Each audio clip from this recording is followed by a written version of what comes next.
خير عند ربك ثوابا وخير أملا.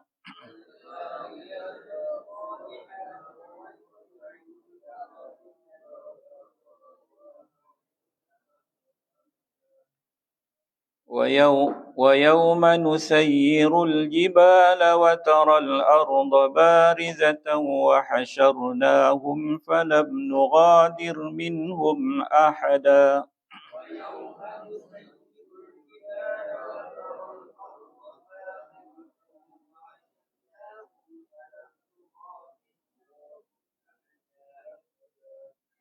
وعرضوا على ربك صفا لقد جئتمونا كما خلقناكم أول مرة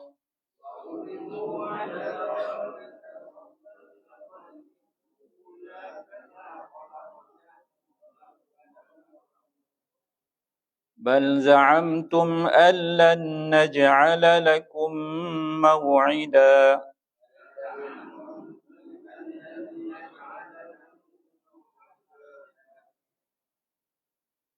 ووضع الكتاب فترى المجرمين مشفقين مما فيه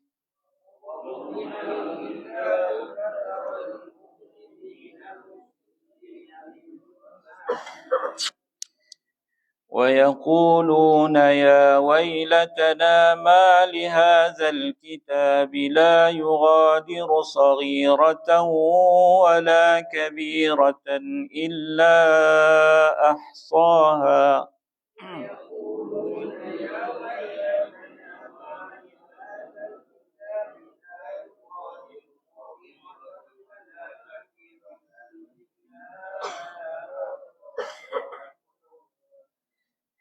ووجدوا ما عملوا حاضرا ولا يظلم ربك أحدا. وإذ قلنا للملائكة اسجدوا لآدم فسجدوا إلا إبليس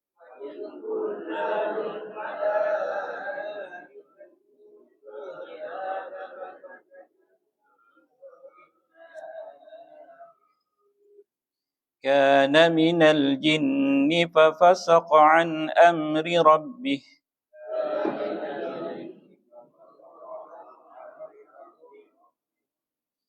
أفتتخذونه وذريته أولياء من دوني وهم لكم عدو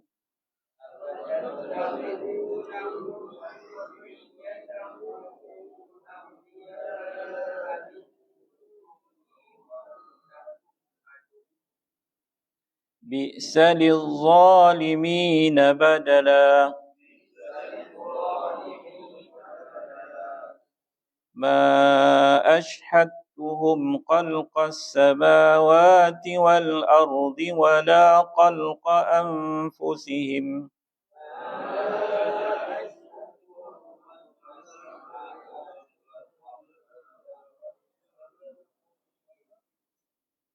وما كنت متخذ المضلين عضدا.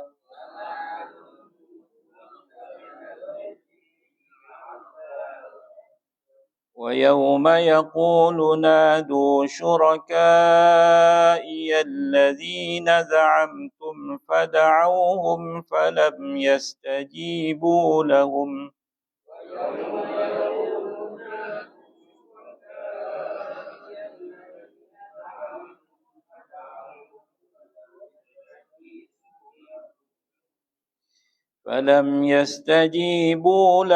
وجعلنا بينهم موبقا.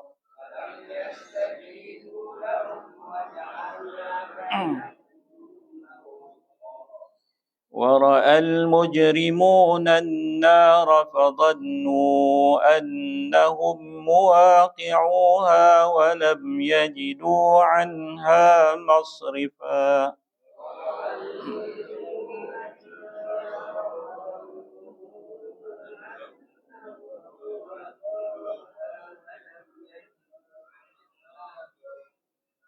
Sadaqallahul azim.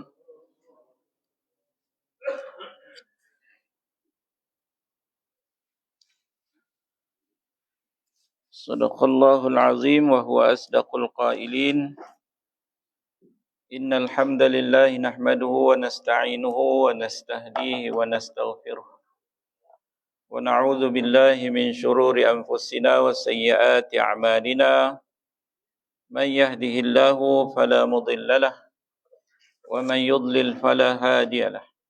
Asyhadu an la ilaha illallah wahdahu la syarika lahu wa asyhadu anna Muhammadan 'abduhu wa rasuluh. Allahumma salli wa sallim wa barik ala sayyidina Muhammadin wa ala alihi wa sahbihi wa man da'a bi da'watihi ila yaumiddin. Qalu subhanaka la ilma lana illa ma 'allamtana innaka antal alimul hakim. Wa la hawla wa la quwwata illa billahil 'aliyyil 'azim. Wa la hawla wa la quwwata illa billahil 'aliyyil 'azim. Allahumma rabbi syrah li sadri wa yassir li amri wahlul 'uqdatam min lisani yafqahu qawli. Amma ba'd.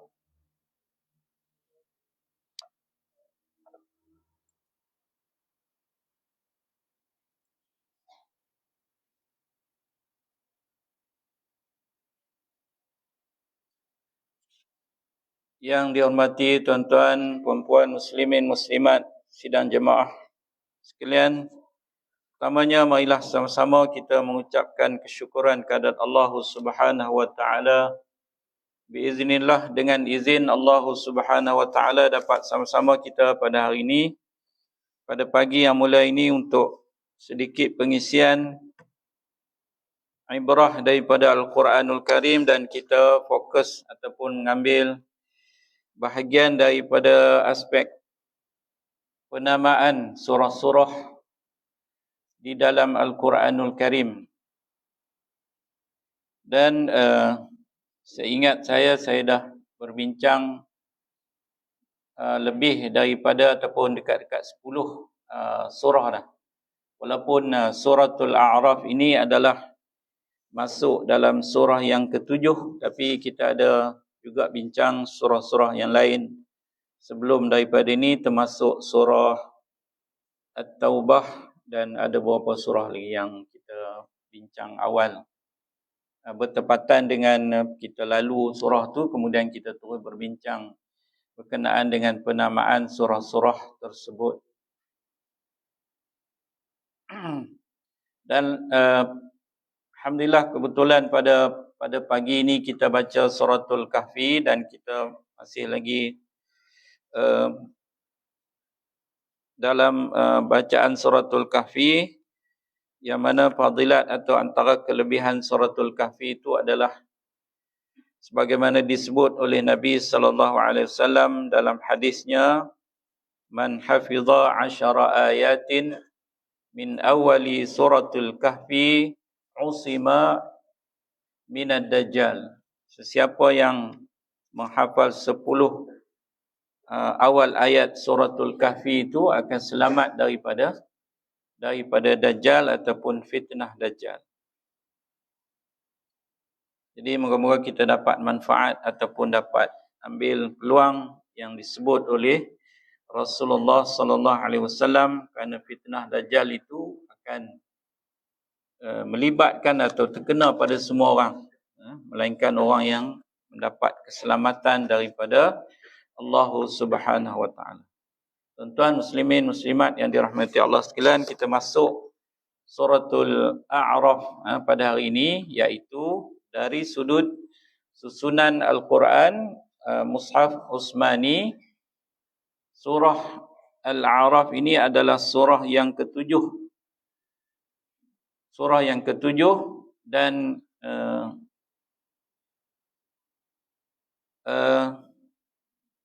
termasuk juga surah Al-A'raf ini adalah surah yang kita sebut sebelum ni sebagai 7 surah yang panjang, yang meletakkan kedudukan Quran sama dengan dengan kitab-kitab yang diturunkan oleh Allah sebelumnya, dan ada surah yang pertengahan dan ada surah yang pendek, menjadikan Quran itu adalah kitab yang paling mulia ataupun yang terbaik berbanding dengan kitab-kitab yang Allah turunkan sebelumnya. Dan daripada susunan nuzuli atau penurunan, surah Al-A'raf ini adalah surah yang ke-39 dan suratul A'raf ni adalah surah Makkiyah, iaitu surah yang diturunkan di Mekah, kecuali 8 ayat. Kalau sebelum ni surah Al-An'am juga surah Makkiyah, kecuali ada 9 ayat kalau tak silap saya yang turun di Madinah. Manakala surah Al-A'raf ini juga surah Makkiyah, kecuali 8 ayat, dan ada pendapat yang mengatakan 5 ayat. Jadi kita tengok, kita sebut sini 8 ayat, iaitu daripada ayat 163 dan 170. Kalau tuan-tuan rujuk, itu adalah surah ataupun ayat daripada surah Al-A'raf yang diturunkan di Madinah. Dan dikira sebagai surah Makkiyah yang paling panjang sekali, kerana bilangan ayatnya adalah 206 ayat. Iaitu dari sudut kedudukannya dalam masa Uthmani, sebahagian di juzuk yang ke-8 dan bakinya lebih banyak. Kalau tuan-tuan tengok, suratul A'raf ni lebih banyak atau lebih sedikit di juzuk yang ke-9. Jadi maksudnya kalau sampai juzuk yang ataupun surah yang ke-8, dia dah sampai 1/3 daripada Al-Quran. So maksudnya surah-surah ini adalah baru ada 8, 9 surah dia dah 1/3. Maksudnya surah-surah ini adalah surah-surah yang panjang, dan baki yang pendek-pendek itu berada di bahagian terakhir Al-Quran, 1/3 yang terakhir. Dan antara kelebihan surah ini, dan samalah kerana disebutkan, kerana kalau banding surah lain tu ada hadis-hadis yang berkenaan dengan kelebihan yang banyak. Tapi kalaupun sedikit ataupun disebutkan tentang kelebihan suratul A'raf ni, tetaplah surah A'raf ni ada kelebihan, kerana ini adalah sebahagian daripada ayatul Quran. Kerana ayat Quran itu sendiri, keseluruhan ayat-ayat Quran itu ada kelebihan-kelebihan yang banyak. Antara lain kelebihan suratul A'raf ni adalah sebagaimana diriwayat oleh daripada Aisyah radhiyallahu anha, an Aisyah ummul mukminin, anna Rasulullah sallallahu alaihi wasallam qara'a fil maghrib bi suratil A'raf farraqaha fi rak'atain. Dari Aisyah ummul mukminin radhiyallahu anha, bahawa Rasulullah SAW membaca suratul A'raf pada salat maghrib, dan beliau membahaginya dalam 2 rakaat. Tadi maksudnya ada 206 ayat, dibagi 2. Mungkin tak samalah bilangan tu, tapi kebiasaannya ataupun afdalnya adalah kita baca dalam rakaat yang pertama itu lebih panjang daripada sedikit atau lebih panjang daripada rakaat yang kedua. Jadi Rasulullah bagi 2, habis surah Al-A'raf. Lebih kurang tadi kita muka surat dia dekat lebih pada 20 muka surat, dalam 22 macam tu muka surat. Maksudnya mungkin baca lebih sikit, 12 muka surat ke dalam rakaat yang pertama, ataupun lebih kurang, dan 10 atau 11 rakaat 11 muka surat dalam dalam rakaat yang kedua, kerana itu baca dalam salat maghrib. Dan ada riwayat yang mengatakan bukan saja Rasulullah suruh baca suratul A'raf, surah yang panjang, maksudnya menjadi sunnah untuk membaca surah yang panjang dalam salat maghrib. Dan ada riwayat yang lain juga mengatakan Rasulullah suruh juga ataupun menjadi sunnah juga dalam sembahyang maghrib ini baca surah yang pendek. Jadi maksudnya ada dua-dua. Surah yang panjang pun menjadi sunnah, surah yang pendek pun menjadi sunnah. Maksudnya kita dalam keadaan tengoklah keadaan yang sesuai. Mana sama ada nak bawa surah panjang ataupun surah pendek. Yang confirmnya kalau tak ingat surah panjang, confirm lah baca surah pendek. Tapi kalau orang yang boleh baca surah yang panjang, maksudnya dia kena tengok, kerana juga menjadi satu adab daripada pada imam untuk dia bawa salat itu berdasarkan kepada makmum atau melihat makmum, kemampuan makmum. Jadi kalau ramai makmum saluran satu, kena tengok jangan baca panjang-panjang kan. Pakat saluran satu semua ni kan. Dan satu ataupun saluran dua. Kemudian kelebihan yang lain, satu lagi kita tengok antara kelebihan suratul A'raf ini adalah juga suratul A'raf ini adalah salah satu daripada 29 surah yang dimulakan dengan huruf hijaiyah ataupun dipanggil juga huruf muqata'ah, huruf yang terpisah, iaitu dimulakan ayat yang pertama tu alif lam mim sad kan. Ini adalah dalam gabungan ataupun gabungan 4 huruf hijaiyah. Dia ada yang 29 surah-surah yang bermula dengan huruf hijaiyah ataupun muqatta'ah ini, ada yang satu huruf. Nun, qaf, sad. Itu satu huruf. Kemudian ada yang dua huruf. Contohnya Yasin, Taha, Hamim. Kemudian ada yang tiga huruf. Ada yang 3 huruf. Alif, lam, mim, alif, lam, ra. Jadi bacaannya itu adalah dengan kita menyebut huruf-huruf hijaiyah itu tanpa kita membariskan. Alif, lam, mim, baca alif, lam, mim lah, bukan alam kan. Ataupun yang 4, kemudian yang 4 alif, lam, mim, sad. Kemudian satu lagi alif, lam, mim, ra. Kita baca alif, lam, mim, ra, bukan almari. Jangan tak batang almari, alif, lam, mim, ra.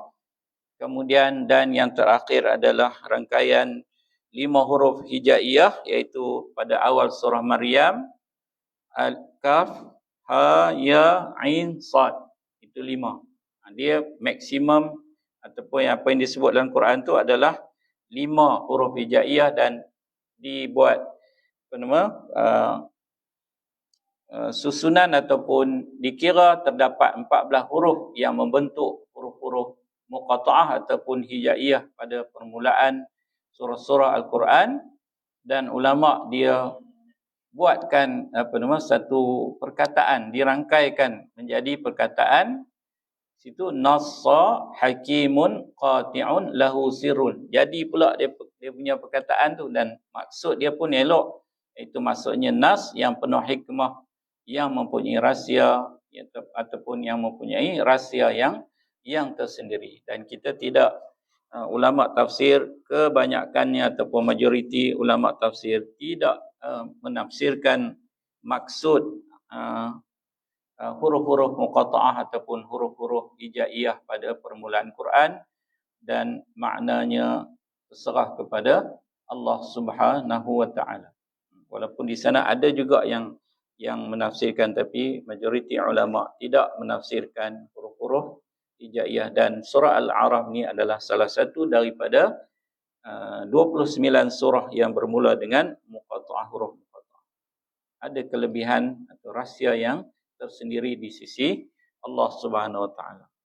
Kemudian ringkasan dari segi kandungannya ada 4. Ini dari segi kandunganlah: keimanan, tauhid, penciptaan Nabi Adam, iblis, hukum-hukum syariat yang berkaitan dengan syariat kehidupan, melibatkan suruhan dan larangan, kisah-kisah para nabi, Nabi Nuh, kaum Nabi Hud, kaum Nabi Saleh dan kaum Nabi Lut, Dan juga yang terakhir juga menyentuh tentang akhlak ataupun adab yang berkenaan dengan adab makan minum, berpakaian serta adab terhadap Al-Quranul Karim.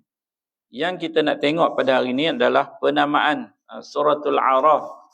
Apakah diambil sempena ataupun bagaimana dinamakan Suratul A'raf. Sebelum ni kita sebut Suratul An'am berkenaan dengan binatang ternakan yang diceritakan berkenaan dengan bagaimana orang Arab Jahiliah atau musyrik Mekah ini berlaku syirik dengan binatang-binatang ternakan yang mereka ada. Kemudian Suratul A'raf ini dinamakan dengan nama atau dengan surah dengan perkataan Al-A'raf. Bermaksud, dan Al-A'raf ini bermaksud tembok ataupun pagar yang tinggi. Seperti yang disebut di dalam ayat 46 Suratul A'raf ini. Dan para ulama menyebutkan, para mufassirin menyebutkan bahawa tembok ataupun pagar yang tinggi tersebut terletak di antara syurga dan neraka. Jadi itu yang dimaksudkan dengan Al-A'raf yang diambil nama dan dinamakan Suratul A'raf. Kita tengok ayat 46 yang diambil nama Suratul A'raf daripadanya, iaitu ayat yang berbunyi wa bainahuma hijabun wa 'alal a'rafi rijalun ya'rifuna kullam bisimahum wa nadaw ashabal jannati an salamun 'alaikum lam yadkhuluha wa hum yatma'un. Maksudnya ada perkataan A'raf tu yang merah tu, dan di antara kedua-duanya, yang ini syurga dan neraka. Sebelum ayat ni, sebelum ayat 46 ni, tuan-tuan boleh tengok nanti dalam Suratul A'raf sebelum ayat 46, Allah Subhanahu Wa Taala menceritakan tentang sifat-sifat atau keadaan ahli-ahli neraka. Apa yang menyebabkan mereka dimasukkan ke dalam neraka, keingkaran mereka terhadap ayat-ayat Allah Subhanahu Wa Taala. Dan lepas tu Allah cerita perangai orang kafir ni, orang musyrik ni, orang yang ingkar kepada Allah Subhanahu Wa Taala, dan lepas tu Allah sebut balasan mereka adalah neraka. Kemudian Allah cerita pula tentang sifat-sifat orang yang beriman. Beriman dan sebagainya, buat amal soleh, kemudian balasan mereka adalah syurga. Kemudian di dalam ayat sebelum ni pun 44 tersilap 43 44 diceritakan bagaimana berlaku interaksi di antara ahli syurga dan juga ahli neraka. Berlaku interaksi. Dalam diceritakan bahawa syurga dan neraka ni tempat dia jauh, tapi boleh berlaku interaksi di antara, diceritakan berlaku di interaksi antara ahli syurga dan juga ahli neraka. Kaedahnya hanya Allah Subhanahu Wa Taala mengetahui. Hari ini pun kita bolehkan interaksi tempat-tempat yang jauh menggunakan macam-macam kaedah yang ada pada hari ini. Sudah tentulah Allah lebih maha bijaksana dalam mengatur urusan tersebut. Masing-masing masa tu berbalas-balas hujah dari segi menjawab hujah-hujah tentang kebenaran mereka dan sebagainya, sesalan terhadap orang-orang ahli neraka dan sebagainya. Lepas tu masuk ayat 46 ni, maka Allah ceritakan pula, dah cerita pasal syurga, neraka dan syurga. 46 Allah ceritakan di antara syurga dan neraka tu ada satu tembok pemisah. Maknanya tak akan boleh lepas. Tidak akan boleh lepas orang duduk neraka masuk ke dalam celok nak masuk ke syurga, tak boleh. Ataupun orang duduk dalam syurga ni kata nak tengok ada saudara dia, dikenal, dia tengok sana dikenal, nak pergi tarik dan sebagainya, kroni dan sebagainya, tak ada.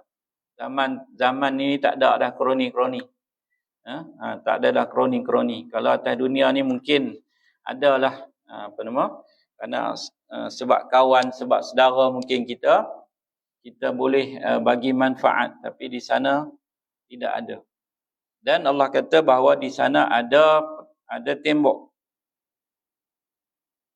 Dan disebut sini, dan di antara keduanya syurga neraka ada tembok, yakni al-araf yang menjadi pendinding, dan di atas tembok al-araf itu ada sebilangan orang-orang lelaki yang mengenal tiap-tiap seorang dari ahli-ahli syurga dan neraka itu. Mereka kenal yang siapa yang duduk dalam neraka dan siapa duduk dalam syurga. Orang yang mereka kenal.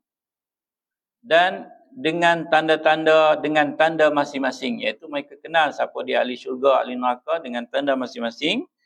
Dan disebut bahawa dalam tafsir Qurtubi ataupun dalam tafsir disebut bahawa antara tanda ahli syurga tu wajah mereka putih dan berseri-seri, manakala wajah ahli syurga ni adalah wajah mereka huduh dan muka mereka gelap ataupun muka mereka hitam. Itu keadaan ada disebut dalam Al-Quran berkenaan dengan wajah ataupun penampilan ahli-ahli syurga dan neraka. Dan mereka pun menyeru ahli syurga dengan memberi salam kerana mereka duduk atas tempat, dan mereka boleh juga interaksi di antara ahli syurga dan juga ahli neraka. Dan mereka pun menyeru ahli syurga dengan memberi salam, katanya salamun alaikum, salam sejahtera kepada kamu. Sedang mereka sendiri belum lagi masuk syurga padahal mereka ingin sangat memasukinya. Jadi orang di antara ada orang yang confirm dah masuk syurga. Bila Allah buat hisab timbangan, ada orang amalan kebaikannya melebihi daripada amal kejahatan. Pahala dia lebih banyak daripada dosa, dia masuk syurga. Orang yang kejahatannya lebih banyak daripada kebaikannya, dosa dia lebih banyak daripada pahala, maka dia masuk neraka. Dalam surah surah Al-Qari'ah. Fa'amma man saqulat mawazinuh fahuwa fi 'ishatir radiyah. Siapa yang berat timbangan dia, maka dia akan dapat kehidupan yang selesa. Ini dibalas syurga. Wa amma man qaffat mawazinuh fa ummuhu hawiyah. Siapa yang ringan timbangannya, maka balasannya adalah neraka hawiyah, ditempatkan dalam hawiyah. Dan maksudnya itu ketentuan balasan daripada Allah, dan pada hari akhirat esok Allah akan hitungkan segala amal-amal kita sebagaimana, dan tak tertinggal sedikit pun. Sebagaimana kita baca tadi dalam surah Al-Kahfi itu, ayat tadi kita baca. Wa wudi'al kitabu fataral mujrimina mushfiqina mimma fihi wa yaqulul mujrimuna ya wailatana ma li hadzal kitab la yughadiru saghiratan wala kabiratan illa ahsaha wa wajadu ma amilu hadira wa la yazlimu rabbuka ahada. Tadi ayat kita baca ayat tu, atau lebih kurang mafhumnya ayat tu menyebutkan bahawa akan dibentangkan kitab tulisan amal, dan pada masa tu fataral mujrimin, orang yang berdosa ni rasa terkejut. Dia kata, lalu dia menyumpah diri dia sendiri, ya wailatan, celakalah aku, kerana la yughadiru saghiratan wala kabiratan illa ahsaha. Tak ada tertinggal pun, tidak tertinggal pun yang kecil ataupun yang besar, melainkan semua Allah kira. Semua Allah kira. Wa wajadu ma amilu hadira, dan didapati apa yang dibuat semua ada dalam tu, daripada sekecil-kecilnya sampailah sebesarnya, semua Allah kira. Sebab tu kita tidak boleh ambil mudah ataupun ambil remeh dalam masalah kebaikan, walaupun yang sekecil-kecilnya, dan begitu juga benda-benda yang buruk, yang tak baik, walaupun sekecil-kecilnya. Dalam satu hadis yang diriwayatkan oleh Jabir, dalam satu hadis Rasulullah yang maksudnya saya baca, Rasulullah bersabda, timbangan-timbangan pada hari kiamat akan diletakkan. Lalu kebaikan dan keburukan ditimbang. Siapa saja yang kebaikannya lebih berat daripada keburukannya, meskipun hanya seberat telur semut, Kebaikannya lebih baik daripada keburukan. Kebaikannya tu lebih berat daripada keburukannya, meski hanya seberat telur semut, maka dia akan masuk syurga. Siapa saja yang keburukannya lebih berat daripada kebaikannya, meski hanya sebatas telur semut, maka dia akan masuk neraka. Itu dia punya penilaian Allah Subhanahu Wa Taala sangat mendalam, sangat detail, sampai begitu hanyalah seberat telur semut ni. Berapa berat telur semut? Dia tak timbang guna gram ke, ataupun apa lagi timbangan ukuran lebih ringan daripada gram? Miligram. Wallahu a'lam. Try lah pergi balik lagi, cari telur semut, timbang tengok berapa berat. Okey. Lalu ada yang bertanya kepada Rasulullah SAW, lalu bagaimana dengan orang yang kenaikannya seimbang dengan kebaikannya, seimbang dengan keburukan? Sahabat dah tanya, bagaimana orang yang kebaikannya sama dengan keburukan? Beliau menjawab, mereka adalah ashabul a'raf. Mereka inilah yang disebut sebagai ashabul a'raf. Mereka tidak masuk syurga dan mereka ingin memasukinya. Dan ayat di ujung ni pun sebut, sedang mereka sendiri belum lagi masuk syurga, padahal mereka ingin sangat memasukinya. Dan Allah rakamkan lagi dalam ayat 47, wa idza surifat absaruhum tilqa'a ashabin nar qalu rabbana la taj'alna ma'al qaumiz zalimin. Dan apabila dialihkan pandangan mereka ke arah ahli neraka, yakni ashabul a'raf tengok ahli neraka, tadi mereka interaksi dengan ahli syurga, bagi salam, kemudian kata mereka tak boleh masuk lagi. Kemudian mereka alih pula pandangan, interaksi pula dengan tengok keadaan ahli-ahli neraka, beratnya siksaan yang diterima oleh ahli neraka. Kalau mereka tengok ahli syurga, tengok keadaan syurga, Allah betapa besarnya nikmat Allah yang Allah bagi pada orang yang duduk syurga. Maka bila tengok kepada azab orang yang terima neraka tu, mereka tak sanggup dan tak berani, rasa risau, takut, lalu mereka berdoa kepada Tuhan, wahai Tuhan kami, janganlah Engkau jadikan kami bersama dengan orang-orang yang zalim.